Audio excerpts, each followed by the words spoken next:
The Atlantic Ocean, off the coast of southern Nigeria, stretches outward in long, slow swells. The shoreline of the Niger Delta breaks into creeks and mangroves before meeting open water. Beyond that, the Gulf of Guinea widens into working sea lanes where commercial vessels move in steady patterns. Oil platforms stand fixed above the seabed, supported by steel frameworks, driven deep into sediment. Supply boats and tug vessels travel between these installations and the coast. Their routes are repetitive. Their work is procedural. Crews rotate in and out on scheduled assignments. The water here is warm compared to northern oceans. Surface temperatures often remain above 25 degrees Celsius. Weather can shift without warning, but most days pass in routine maritime labor. Engines hum, winches lift. Radios transmit short instructions. The tugboat Jaskin operated in these waters in May 2013. It was part of a fleet servicing offshore oil infrastructure. Tugboats of this class are not large ocean liners. They are compact, industrial vessels built for maneuvering, towing, and positioning heavier structures. Their hulls are reinforced. Their cabins are practical. Living quarters are tight. The Atlantic in this region does not present itself as dramatic. It is not icebound or visually hostile. It appears open and manageable. Yet depth increases quickly beyond the continental shelf. Below the surface lies cold darkness, heavy pressure, and silence. On the morning of the 26th of May 2013, operations continued as scheduled. Nothing outwardly suggested interruption. The Jaskin was owned by a Nigerian marine services company, contracted to support offshore oil operations in the Gulf of Guinea.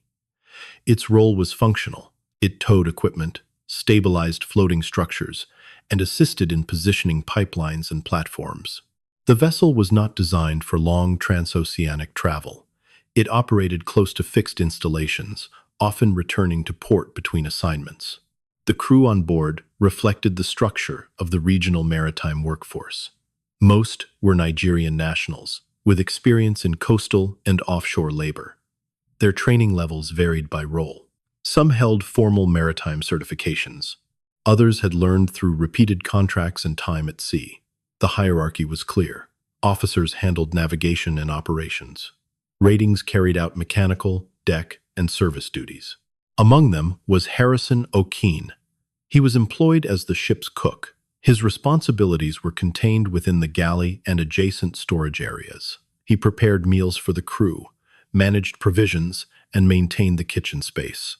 His work followed a routine dictated by meal times rather than watch rotations. Unlike deckhands or engineers, he did not spend long hours exposed on open decks. O'Keene was born in Nigeria and had taken maritime work as a means of steady income.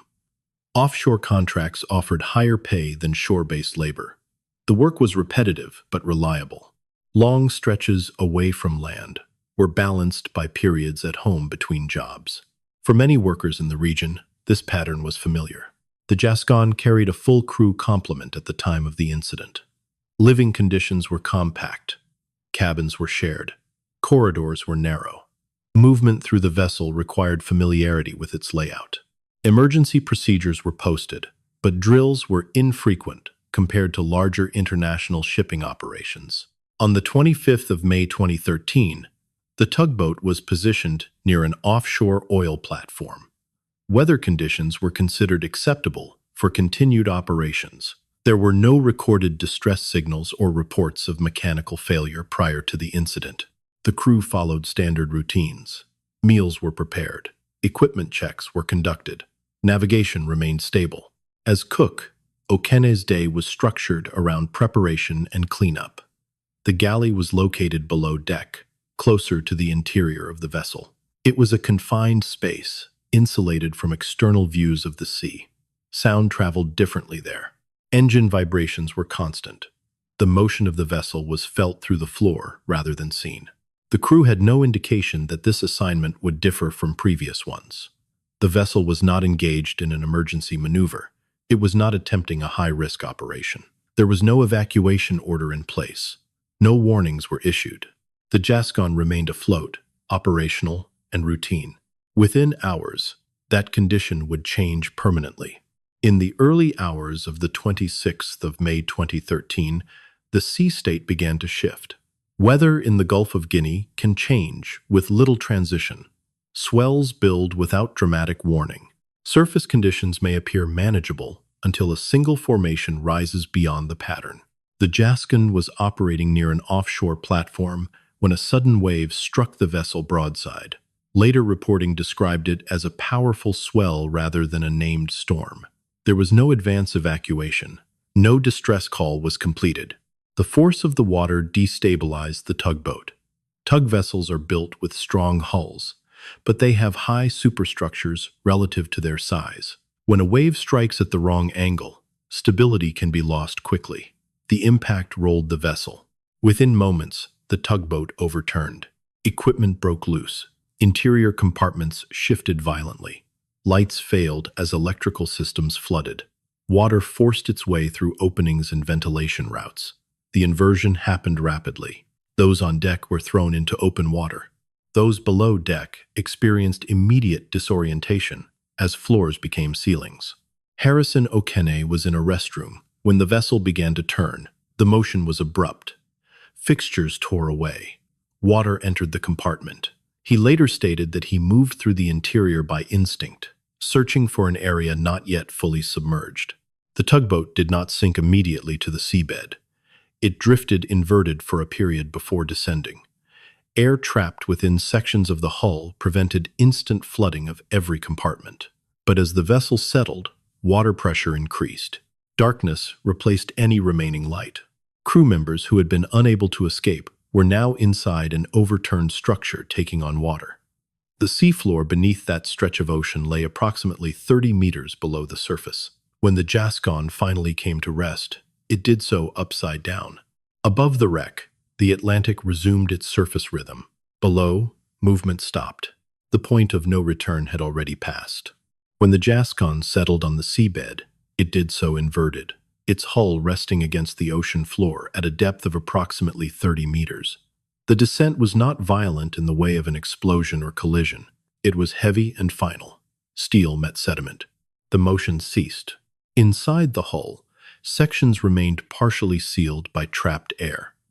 These pockets were irregular in shape and unstable in volume. Water had already filled much of the vessel. Corridors that once allowed upright passage were now submerged tunnels.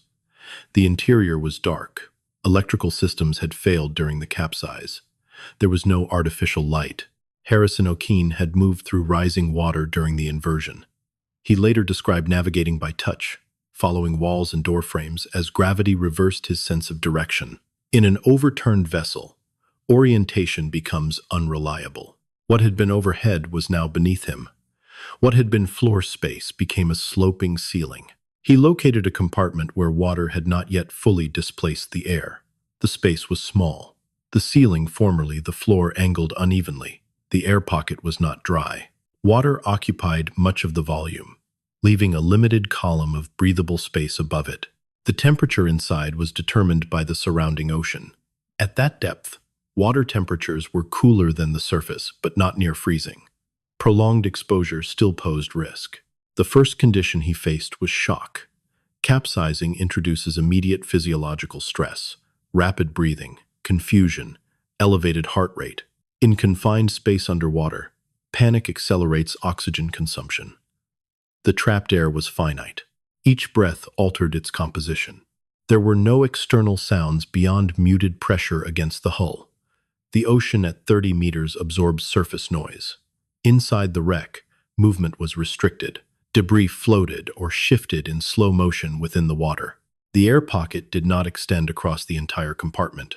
It was localized. He remained partly submerged, with water reaching chest height when standing against the inverted structure. Time became indistinct. In the early hours, survival required stabilization rather than action. There was no clear path to the surface. The vessel's exits were either blocked by water pressure or too distant to reach, without diving through submerged corridors in darkness. Visibility inside the wreck was nearly zero. Sediment stirred easily. Any attempt to swim blindly risked entanglement. O'Kenne conserved movement. He remained within the air pocket. He avoided unnecessary exertion. The body cools more quickly in water than in air. Partial submersion, increased heat loss. He attempted to keep his upper body elevated to reduce exposure. The air itself presented another problem. In a sealed environment, oxygen levels gradually decline while carbon dioxide increases. The human body reacts strongly to elevated carbon dioxide. Headache, dizziness, and air hunger follow. The precise volume of trapped air in that compartment has not been publicly quantified. It was sufficient to delay complete oxygen depletion, but not stable. Hours passed. At some point, daylight returned at the surface above, though it did not penetrate to his location. There was no natural indicator of morning. Circadian rhythm was irrelevant.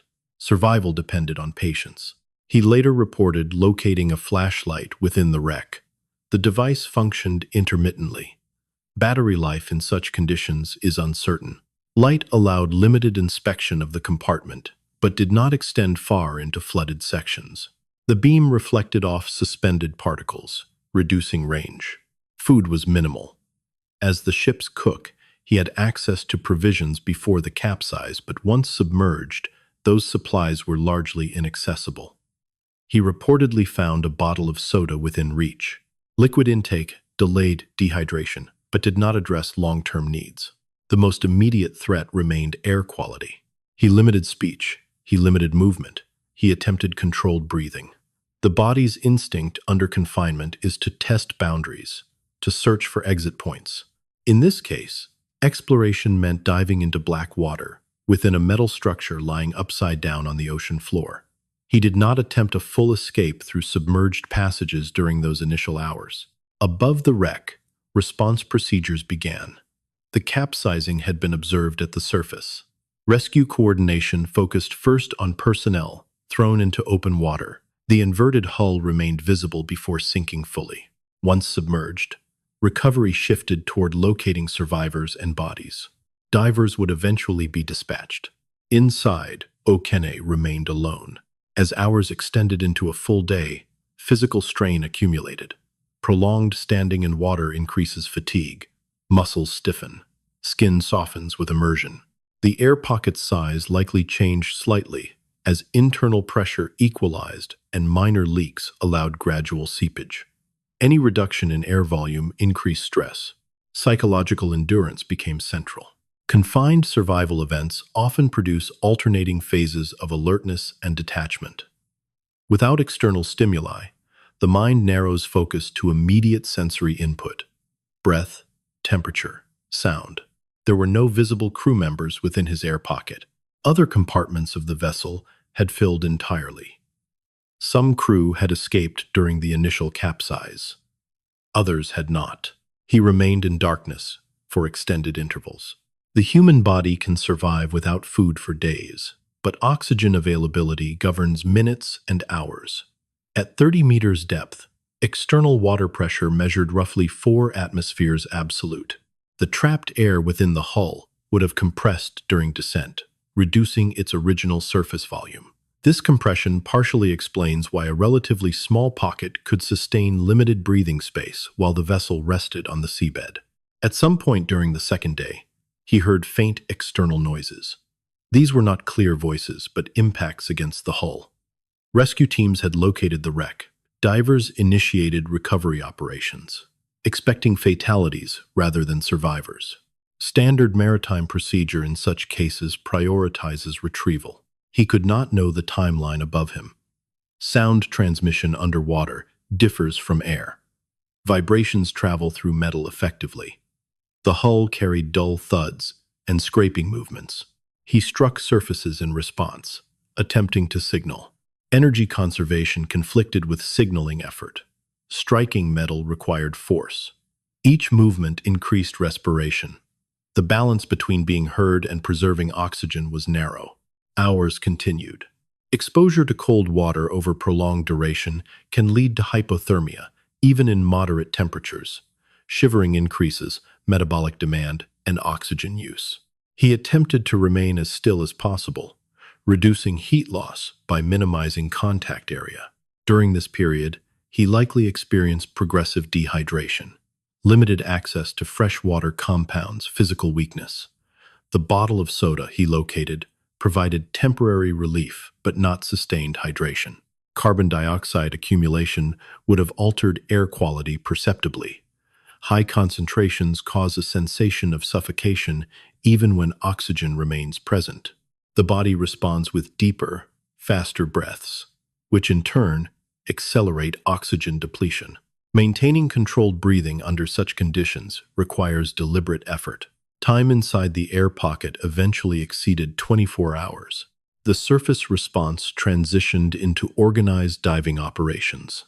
A South African salvage company was contracted to conduct underwater recovery.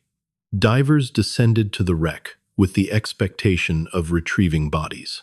Inside the inverted hull, conditions had stabilized only in the sense that they were static. Water levels did not significantly recede. Air volume did not meaningfully expand. The environment remained dark, cold, and enclosed. By the second night, though, night and day had no distinction below. Okene remained alive. He later stated that he prayed during this time. That statement is part of the documented record. There is no transcript of his internal thoughts. There were no witnesses within the compartment. On the third day after the capsizing, divers entered the wreck. The first diver navigated through submerged corridors, equipped with helmet-mounted light and breathing apparatus. The mission profile assumed recovery, not rescue. Movement through an overturned vessel requires caution. Debris, cables, and unstable partitions pose hazards. Visibility is limited by silt disturbance. As the diver approached interior compartments, his light beam cut through suspended particles. The hull's geometry was unfamiliar in inversion. He progressed methodically. Within one compartment, the diver's light encountered movement. A hand reached from the darkness. The diver recoiled briefly, then regained position. The figure was alive. After approximately 60 hours underwater within an air pocket, Harrison O'Keene had survived. The diver who first saw movement inside the wreck had entered expecting recovery of bodies.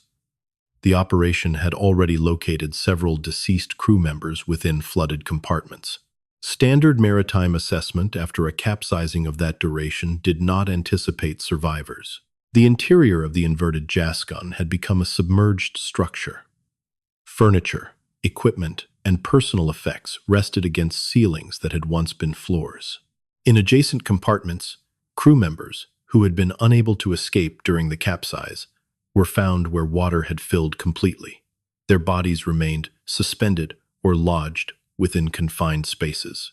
Recovery required careful maneuvering to avoid entanglement. Harrison O'Keene remained within the air pocket he had occupied since the sinking. By the time divers reached him, he had endured nearly 3 days in partial submersion. His body temperature had declined. His skin had been exposed to salt water for prolonged duration. Dehydration had advanced. He later reported that his tongue was swollen and his throat dry. The air pocket had diminished. Divers measured the space visually. It was limited and unstable. Carbon dioxide concentration was likely elevated, though exact levels were not formally published. His survival duration exceeded common expectations for trapped air supply in maritime sinkings at that depth.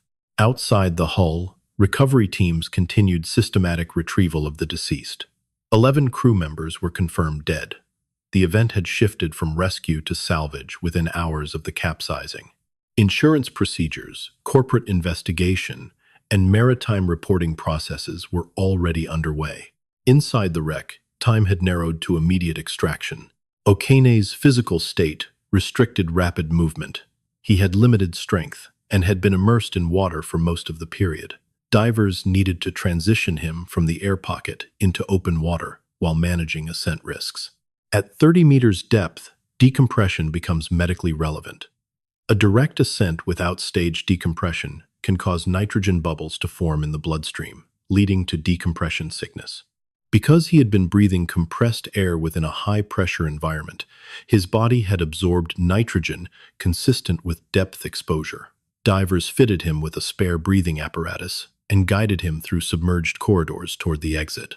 The dead ship remained silent as they moved. Extraction required control rather than speed. Divers secured Harrison O'Kane with a breathing mask and guided him from the air pocket into fully submerged passageways. For the first time, in nearly 60 hours, he entered open water beyond the confined space where he had remained. Movement through the overturned hull was deliberate. The structure was unstable. Loose material drifted in slow suspension. The diver ahead maintained orientation using guidelines and practiced navigation techniques common in salvage operations. Once outside the wreck, ascent did not proceed directly to the surface. Because O'Kane had remained at depth for an extended period, his body required decompression management. Divers transported him to a diving bell positioned at a controlled depth. From there, he was transferred to a decompression chamber aboard the recovery vessel. He remained inside the chamber for several days. Medical teams monitored his condition for symptoms associated with prolonged submersion and pressure exposure. He survived without major long-term physical injury. At the surface, the Atlantic continued its routine movement. The wreck of the Gascon remained on the seabed. The capsizing of the Gascon in May 2013 resulted in the confirmed deaths of 11 crew members. One survived. Harrison O'Kane later returned to land and spoke publicly about the experience. Maritime safety investigators reviewed the incident within the context of offshore operating risk and vessel stability.